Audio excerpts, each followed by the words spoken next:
Olá, bilongas! Eu não sei vocês nesses tempos de pandemia, mas qualquer informações a respeito de uma cura ou de uma vacina são valiosas e muito bem-vindos. E é por isso que eu tenho buscado alguns profissionais para esclarecer um pouco sobre essa área. Mas afinal de contas, o que é a vacina? Você vai me dizer, são anticorpos que estão inseridos no organismo que vai lutar contra aquela doença. Mas será que é tão simples assim? Eu sou Juliana Rosa e estou de volta na sua área. Já aproveita o tempo da vinheta e me dá uma moral. Vai lá e se inscreva no nosso canal. E deixa o nosso like também.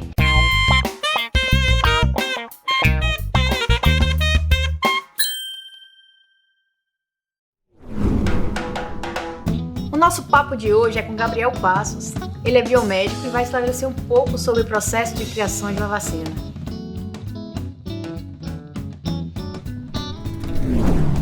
Olá, meu querido! Muito bom ter você aqui com a gente, principalmente para falar sobre um assunto que nos últimos tempos é alguma coisa que as pessoas querem saber muito. Mas antes de qualquer coisa, se apresente para os nossos bilonguinhas. Oi, gente! Eu sou Gabriel Passos, sou formado em biomedicina e possuo habilitação em biomedicina estética. Primeiramente, eu gostaria de esclarecer um pouco, porque poucas pessoas sabem o que é que um biomédico faz, o que é que a biomedicina traz para a sociedade, tá? Então, inicialmente, a biomedicina foi criada para formar profissionais na área de docência para os cursos de medicina e odontologia. Só que, ao passar dos anos, a biomedicina foi ganhando espaço no mercado e, consequentemente, provando que poderia atuar em várias outras áreas. E foi assim que, ao longo desses anos, a gente ganhou cerca de 31 habilitações, além da de docência, para atuar no campo da saúde.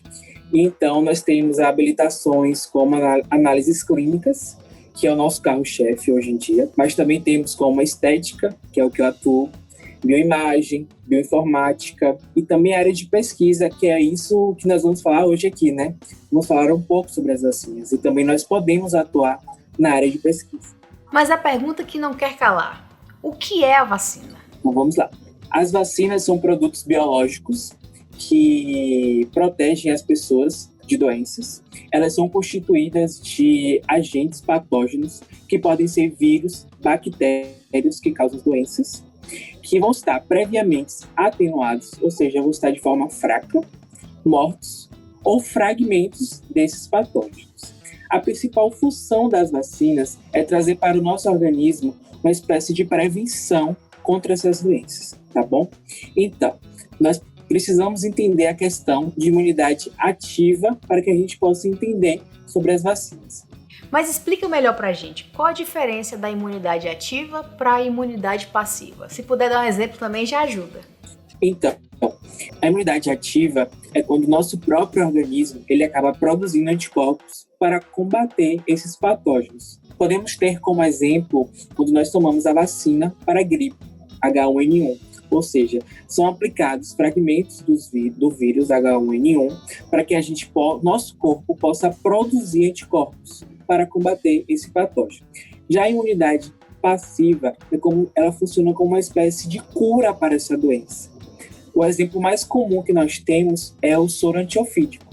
Quando nós somos picados por alguma cobra venenosa, esse veneno está em circulação no nosso corpo. Então, a gente precisa tomar esse soro antiofídico, que já vão ser anticorpos prontos, ou seja, o nosso organismo não vai produzir, e esses anticorpos que vai combater esse veneno no nosso organismo.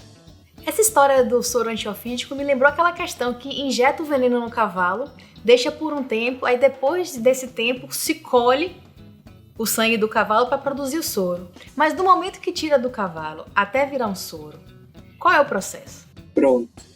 Quando a gente colhe do cavalo, a gente colhe o plasma sanguíneo, ou seja, o sangue completo. Depois passa por um processo de centrifugação, que vai separar o soro do plasma, e esse soro que vai ser utilizado para a aplicação no nosso organismo. Mas por que o cavalo e não outro bicho? O cavalo ele é utilizado porque ele tem um sistema imunológico bastante forte. Ele chega a produzir 50 vezes mais anticorpos que a gente. Caramba, realmente justifica, né? Esse programa está sendo gravado no segundo semestre de 2020, para ser mais exato, em agosto. Nós não temos previsão temporal de quando terá uma cura, quando terá uma vacina para o Covid. Mas em que pé nós estamos? Estamos quase lá? Falta muito? Falta pouco? O que você pode dizer pra gente? Trazendo para os dias atuais, em nossa a relação com o Covid-19, né, nós temos a questão de uma produção do soro através da UFRJ com a Fiocruz, onde eles produziram um soro através de uma aplicação de fragmentos do vírus no cavalo, onde foi coletado esse plasma sanguíneo e foi extraído o soro e estava sendo utilizado para aquelas pessoas que estavam infectadas com o vírus, uma forma de cura para o Covid-19. Esse processo de formação, né, desse soro, ele já está em processo de patente já. Então, é uma vitória aqui para o Brasil, trazendo a questão de produção de um soro, ou seja, de uma cura para o Covid-19, sendo assim uma imunidade passiva para uma gripe. Então quer dizer então que um soro já está sendo produzido, né? Ô glória! Mas e a vacina para as pessoas que não estão doentes? Por que essa fase está demorando tanto? Para entender a produção da vacina, nós temos 3 grandes momentos. O primeiro estágio é onde nós vamos conhecer o agente patógeno, ver a origem, qual é a classificação, se é um vírus, se é uma bactéria, quais são os efeitos que ele traz para o nosso organismo. É nesse momento que nós vamos identificar qual é a melhor forma de trabalhar com esse agente patógeno na vacina. Se vai ser o vírus atenuado, se vai ser o vírus morto, inativo, ou se vai ser um fragmento desse vírus. E é a partir disso que nós também iremos verificar a segurança e quais são os efeitos colaterais possíveis que essa vacina pode trazer para o nosso organismo.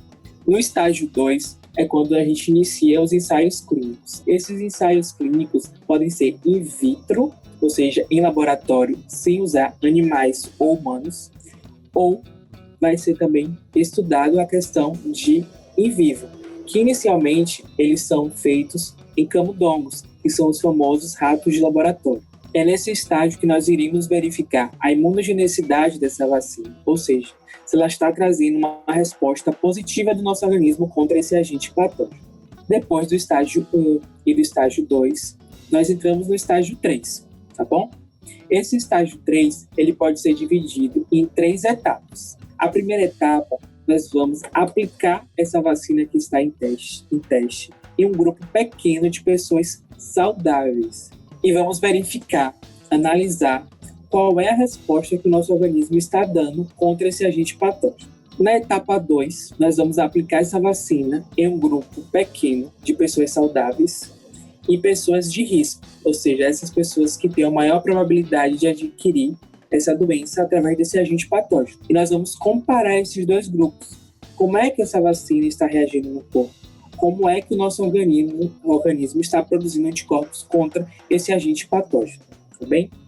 E na etapa 3, desse estágio 3, nós vamos aplicar essa vacina em centenas de pessoas, ou seja, um grupo muito maior do que a etapa 1 e 2, para que a gente possa comparar esses 2 grupos e verificar, findar a eficácia dessa vacina para esse agente patógeno.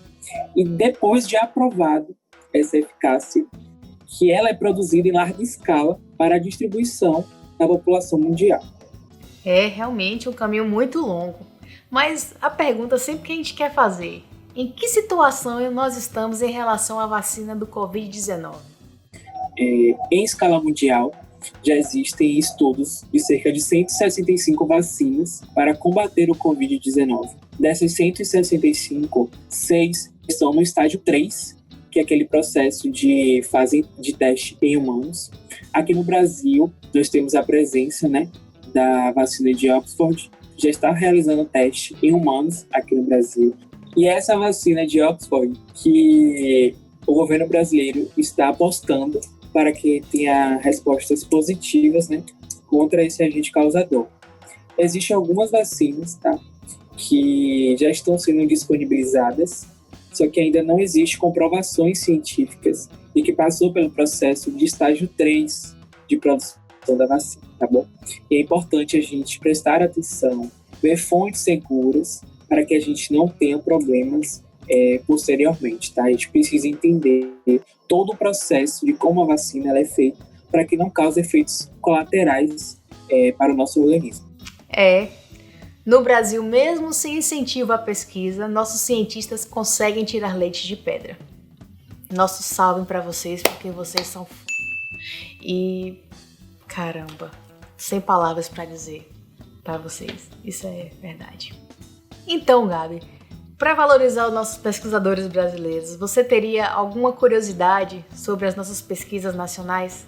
Sobre a questão de produção de vacina brasileira, eu achei super interessante que a vacina que está sendo criada aqui no Brasil, por cientistas brasileiros, em parceria com a Fiocruz, é uma espécie de vacina que eu acredito que vai ser um diferencial de todas as outras, que não vai utilizar agulha, vai ser através de um spray nasal e que ainda está em fase pré-analítica, tá? Ainda está no processo um pouquinho antes do estágio 1, que eu expliquei anteriormente, no processo de produção de vacina, mas os cientistas acreditam que no final de 2021 ela já vai estar sendo disponibilizada para a população, né? Ô, Gabi, muito obrigada por ter se disponibilizado e aceito o nosso convite. Ainda mais para falar de um assunto que hoje em dia está todo mundo curioso e sedento por qualquer tipo de informação. Nosso muito obrigada. Eu que agradeço, Ju, por ter me convidado por esse convite. Eu espero que, pelo pouco que eu tenho de conhecimento, porque é um assunto fantástico, um assunto muito complexo, grande, mas o pouquinho que eu tenho, eu espero que eu tenha ajudado a esclarecer, a transmitir um pouco do conhecimento acerca da vacina, sobre de como é feita a vacina. Então eu que agradeço pelo convite, espero ter ajudado vocês. Tá sentindo falta de alguma coisa, né? No episódio de hoje não tivemos o nosso tradicional bloco sobre mitos e verdades.